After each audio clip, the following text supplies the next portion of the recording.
How do you look into the face of someone who raised you, loved you, laughed beside you, and wonder if something dark has taken root behind their eyes?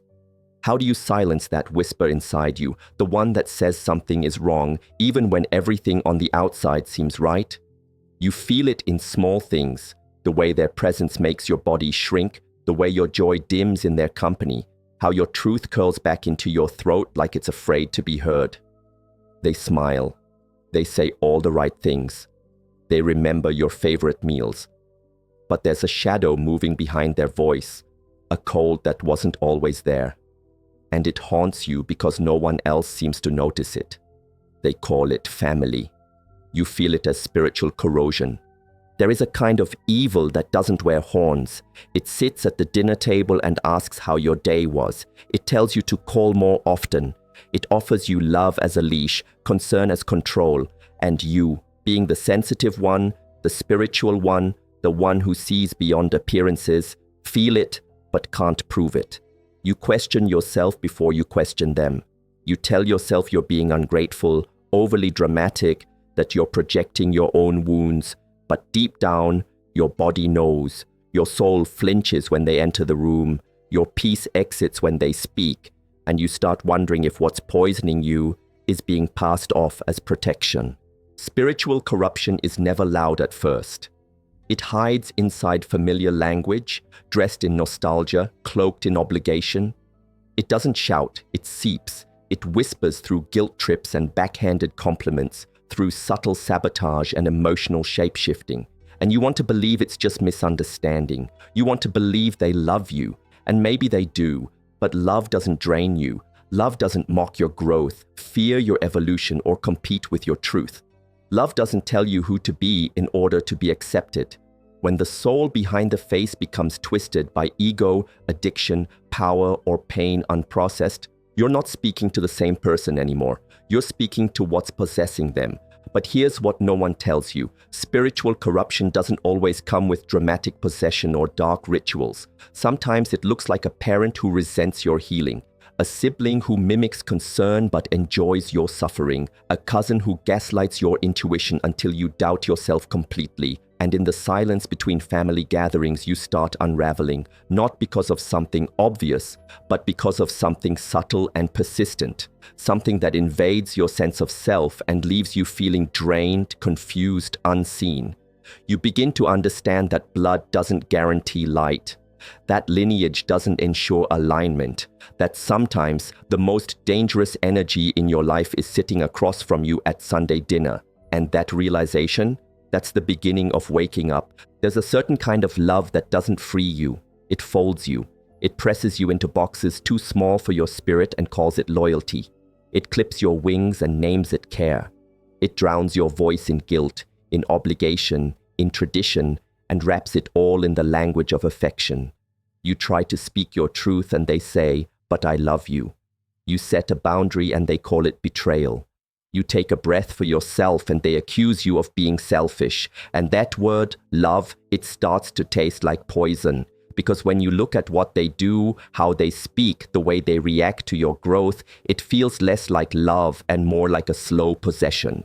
This is how spiritual corruption hides. It wears the mask of love so well, you almost forget what real love feels like. You start mistaking control for care, manipulation for support, and fear-based obedience for respect. You shrink yourself to avoid conflict. You laugh when something hurts. You over-explain to justify your boundaries. You make peace offerings with your authenticity just to be tolerated. And all the while your soul is screaming, not loudly, but in those quiet moments when you're alone, when the performance ends and you're left holding the aching silence that only spiritual dissonance can leave behind. That's when you feel the truth press against your ribs like a truth that won't stop knocking. And the deeper wound isn't just what they say, it's how they make you question your sanity. Because when someone spiritually corrupted tells you that you're the problem, it's not just manipulation, it's gaslighting at a soul level. They twist your intuition until it turns against you. They make you feel wrong for noticing the darkness. You begin to second-guess your spirit's cries. You think maybe you're too sensitive, maybe you're imagining it, but you're not. That ache in your chest when they speak, that coldness that enters your body when you're near them, that fatigue that clings to you after a conversation. It's all real, and no matter how much they smile or how many times they say I love you, your body knows when love is not love. The truth is, sometimes what you were taught to call love was never love. It was programming, projection, possession, and breaking free from that spell doesn't mean you don't care. It means you care enough to stop dying slowly in the name of someone else's comfort. It means you are willing to call sacred what your soul has been trying to scream. It means you are choosing truth over illusion, light over appearances, healing over tradition. And that choice, it will tear you in half at first. But what emerges from that break is the version of you that no longer confuses chains for closeness. Not all weapons are loud. Some smile when they cut you. Some hug you while they drain your soul. Some come wrapped in family titles, seasoned in shared memories, and sharpened by the intimacy only blood can hold. You don't expect the dagger because the hand holding it once held you as a child. You don't flinch fast enough because your nervous system still remembers their warmth. But over time, you learn that their words always leave bruises you can't see. Their support has strings attached. Their approval feels like a loan with invisible interest. And the smile. The smile is the most dangerous of all because it makes you question the blade. You start to see it in the patterns, the way they light up when you're failing, the passive aggression hiding in casual jokes, the way they withhold praise but never miss a moment to correct or criticize. The spiritual corruption here is subtle. It's not in what they say, it's in the energy underneath. Their presence feels like 1,000 unspoken expectations suffocating you in plain sight. You leave conversations exhausted, not from the words, but from the spiritual weight they carry. And yet they smile. They always smile.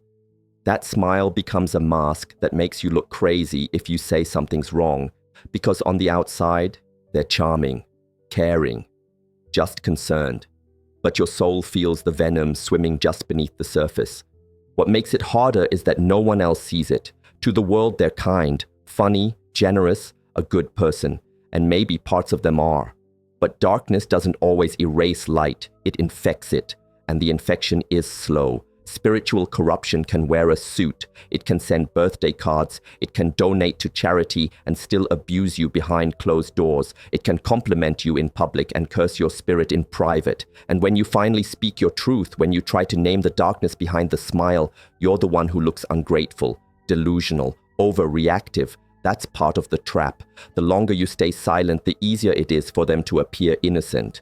But your body never lies. It tightens when they enter the room. It recoils when they speak. It mourns what you used to feel when their love still felt pure, when their eyes didn't feel so empty, when their smile didn't feel so sharp. You're not imagining it. You're awakening to it. And as painful as it is to realize someone you love is spiritually unwell, it's more painful to keep pretending they're not.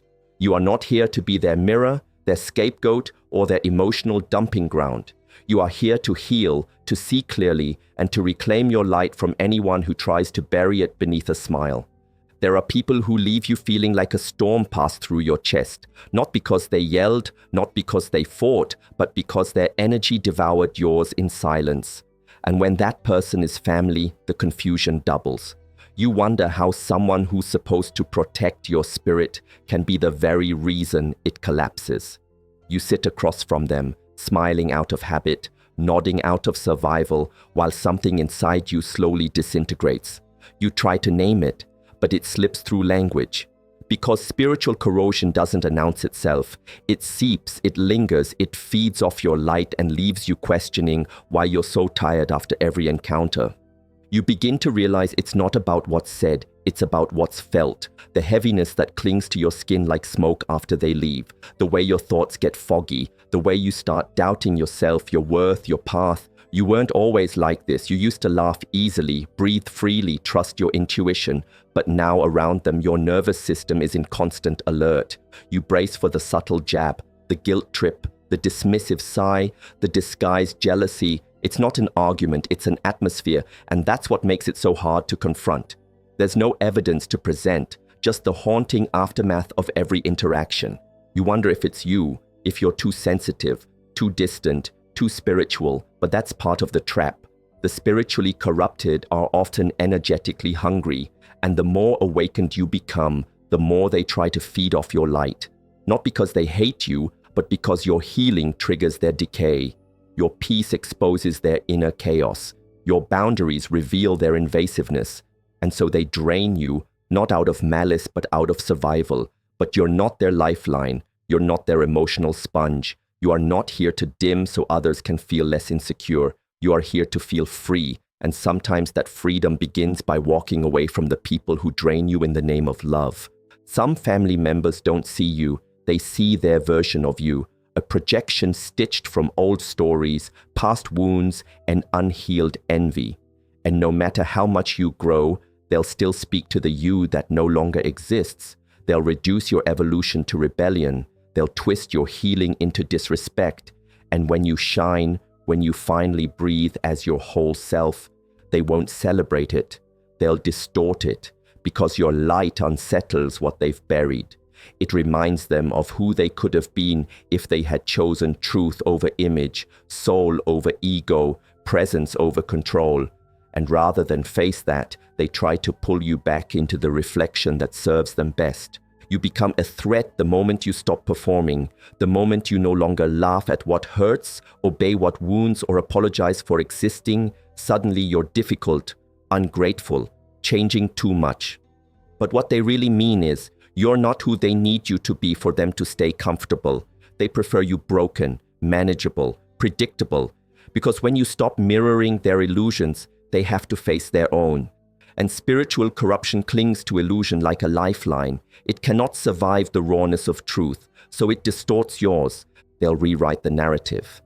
They'll play victim. They'll accuse you of betrayal. And you'll question everything, because the gaslighting runs deep. But pause. Breathe, remember. The mirror they offer you is cracked. It reflects their fears, not your truth. You are not obligated to accept a false identity just because it's familiar. You are not here to make others comfortable by staying small. Your growth is not a threat. It's a revelation. And those who can't handle your transformation were never in love with your essence. They were attached to your containment. You owe no one your dimming, especially not those who claim to love you but cannot honor your light. They say blood is thicker than water. But what they don't say is that sometimes blood binds like chains, not roots. It holds you not in love, but in obligation, control, and fear. It says, you owe us, every time you try to breathe a little freer.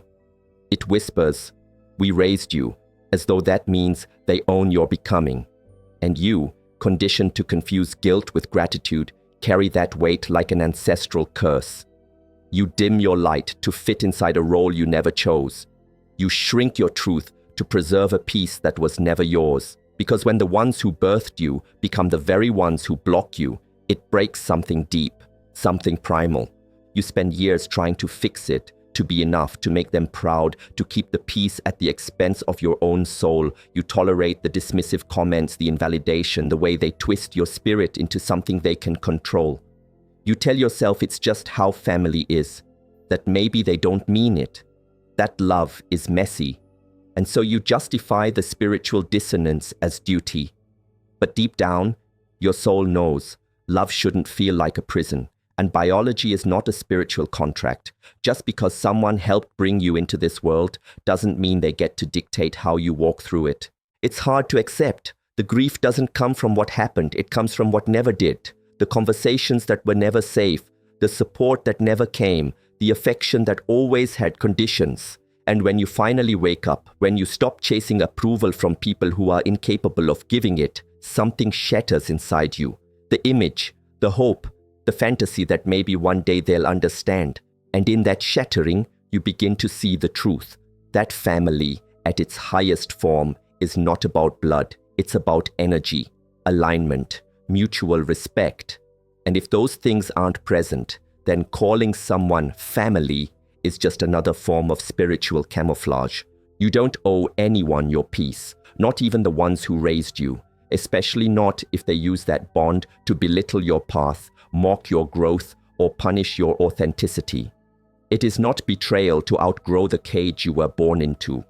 It is not cruel to protect your light from those who mistake proximity for permission to dim it. The ones who truly love you, regardless of blood, will honor your soul, not shame it. They will celebrate your healing, not resent it. And if that's not what you're getting from those who claim to be your kin, then it's not you who's broken. It's the system you were born into, and breaking free from that system might just be the most sacred thing you ever do. There comes a moment when the silence becomes unbearable, when the tension behind every smile, every family gathering, every "how have you been" becomes deafening. On the surface, it all looks fine. There's laughter, there's food, there are stories retold for the 100th time. But underneath it all, truth is screaming.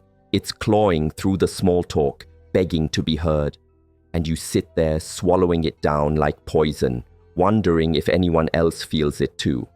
That invisible pressure, that spiritual dissonance, that ache that says, this isn't love, this is performance. And you wonder how long you've been playing a role in a drama you never agreed to be part of. Because here's the truth. When spiritual corruption hides in family, it doesn't show itself in explosions. It festers in the quiet, in the things no one says, in the patterns everyone avoids, in the way emotions are buried and facades are worshipped. You see it in the subtle dismissals, the fake laughter, the way someone's pain is minimized while someone else's ego is coddled. It's all unspoken, but it's heavy. And if you're sensitive, if you're spiritually awake, you feel it in your bones. You feel the price of keeping the peace. You feel how much truth has been sacrificed to maintain the illusion of unity. And what's worse is that when you try to speak it, when you bring even a drop of truth into the room, you're labeled the problem, the dramatic one, the ungrateful one. You disrupt the fantasy and they hate you for it. Because truth is a mirror and not everyone is ready to see their reflection, especially when that reflection is built on denial. You find yourself tiptoeing around landmines, editing yourself to avoid conflict, and apologizing for your sensitivity. But you can't keep shrinking forever. At some point, your soul rebels. It rises, it roars, and the lies, no matter how polite, can no longer hold you. There is a cost to silence, a spiritual tax, and eventually you realize it's more dangerous to suppress your truth than it is to speak it. Even if your voice shakes, even if they don't understand, even if it means becoming the outcast, because the truth is sacred. And when you begin to honor it, truly honor it, you break the spell. You unhook from the family systems built on avoidance, ego, and control. You stop participating in the rituals of pretend. And maybe that means you lose people. But what you gain is yourself. The truth won't make you popular. It won't keep you safe, but it will set you free. And that freedom, that's the beginning of real healing. There comes a point in every spiritual journey when the bravest thing you can do is leave, not out of hate, not out of bitterness, but because staying means dying a little more each day. And when the corruption runs deep, when the love is laced with poison, when the connection feeds your guilt more than your growth, walking away becomes an act of sacred rebellion. It feels like a betrayal at first, like abandoning the ones who shaped you. But the deeper truth is this: staying in a spiritually toxic environment is the real betrayal of your soul, your truth, your purpose. Because no matter how much you love them, you cannot heal in the same place that broke you. The hardest part isn't the decision to leave, it's everything that comes after. The silence, the shame, the constant second guessing. You replay old conversations in your head, wondering if you overreacted. You grieve what never was, what you tried so hard to create. You hope deep down that they'll change, that they'll call, that they'll finally see you. But often they don't. They cling tighter to the story that you are the problem, that your growth is arrogance, that your boundaries are cruelty, and you have to learn to live with the ache of being misunderstood by those who once meant everything to you. It's a loneliness only the spiritually awake truly know. But in that silence, something else begins to stir, something holy. Your nervous system slowly begins to calm. Your mind finds clarity. Your spirit, once suffocating, begins to stretch.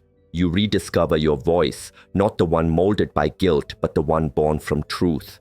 You begin to remember who you are beneath the roles they assign to you, and in that remembering, you start to rebuild, slowly, tenderly, on your own terms. You find new family in those who see you without distortion. You create new rituals that honor your soul. You stop asking for permission to be whole, and eventually, you stop needing their validation to know you are worthy of love. Walking away is not giving up, it's choosing to live. It's honoring the sacredness of your own energy. It's saying, I refuse to be a casualty of someone else's spiritual decay. You're not being cold. You're not being cruel. You're being conscious. You've realized that presence without peace is not love, that tolerance without truth is not compassion, that blood alone does not make someone safe. And in that knowing, you rise. You walk forward, not because you stopped loving them, but because you finally started loving yourself. Some doors don't close with a slam. Some close quietly, with reverence, with tears, with trembling hands that know this is the only way to survive. And here's what no one tells you. Walking away doesn't always mean cutting off. Sometimes it means emotional detachment while staying physically near. Sometimes it's releasing the fantasy while maintaining respectful distance. It looks different for everyone, but the essence is the same. A deep, unwavering commitment to your own soul's freedom. And that kind of commitment, when chosen with clarity and compassion, is what ends cycles that have lasted generations. It's what alchemizes pain into purpose. It's what turns trauma into truth. You didn't leave because you were weak. You left because you were finally strong enough to stop pretending. And that moment, that choice, is what makes your walk sacred. There's a silence that follows separation. Not the silence of absence, but the silence of clarity. The kind that comes after years of confusion, after cycles of guilt, after the echo of 1,000 unspoken truths finally dies down. And in that silence, something begins to bloom. Something delicate, unfamiliar, and deeply sacred. It's not peace, not yet. It's more like the sound of your spirit finally exhaling after holding its breath for too long. You don't realize how much weight you were carrying until you're no longer trying to earn love that should have been unconditional. You don't realize how distorted your reflection had become until you see yourself without the veil of family projections. And slowly, almost imperceptibly, healing begins. But healing beyond the family spell isn't linear. It doesn't arrive all at once, tied in enlightenment and ease. No, it arrives like grief, like waves. It shows up in the ache of holidays missed, in the quiet sting of milestones unshared, in the bittersweet freedom of no longer needing their approval. You'll cry over things that never happened, affections that were withheld, apologies that never came, embraces that were always conditional. You'll feel the phantom presence of people who are still alive but no longer aligned, and you'll wonder sometimes if you did the right thing, if it was really that bad. If maybe you were just too sensitive, too spiritual, too much. But these are not doubts. They are detox symptoms. Withdrawal from an identity built around surviving someone else's dysfunction. And still, you rise. Not in defiance, but in truth. You learn to mother yourself, to father yourself, to become the family you never had. You stop chasing healing through their recognition and start finding it in your own reflection. You return to the parts of yourself they once rejected and say, you are safe now. You stop repeating their patterns and begin writing your own. And when old wounds get triggered, because they will, you no longer spiral. You breathe. You witness. You offer yourself what they couldn't. And in that moment, you aren't just healing yourself, you're healing the entire lineage, because you dared to do what they were too afraid to, feel everything, question everything, and choose truth over illusion. You'll start noticing your energy again, not as something to guard, but something to share freely with those who've earned it. You'll redefine love, not as sacrifice or suppression, but as resonance and expansion. You'll surround yourself with people who speak to your soul instead of your wounds. And slowly, you'll realize something miraculous. Your life no longer revolves around surviving family. It revolves around embodying the sacred. And that shift, though quiet, is revolutionary. Because when you live from truth, you give others permission to do the same. When you refuse to carry their shadows, you make space for the light. And when you become your own sanctuary, you are no longer afraid of who leaves. You are devoted to what stays. This is what it means to break the spell, to name the harm without becoming it, to honor your ancestors without repeating their pain, to love your family without losing yourself. Some of them may never understand, some may never apologize, and some may only love the version of you that no longer exists. But none of that can stop what you've become. A soul who chose awakening over approval, alignment over attachment, liberation over lineage. And while the past may still whisper it no longer defines you, you are not the roles they gave you. You are not the scapegoat, the peacemaker, the lost one, the silent one. You are the sacred disruptor, the cycle breaker, the one who turned spiritual corruption into spiritual clarity. And that is a legacy worth bleeding for.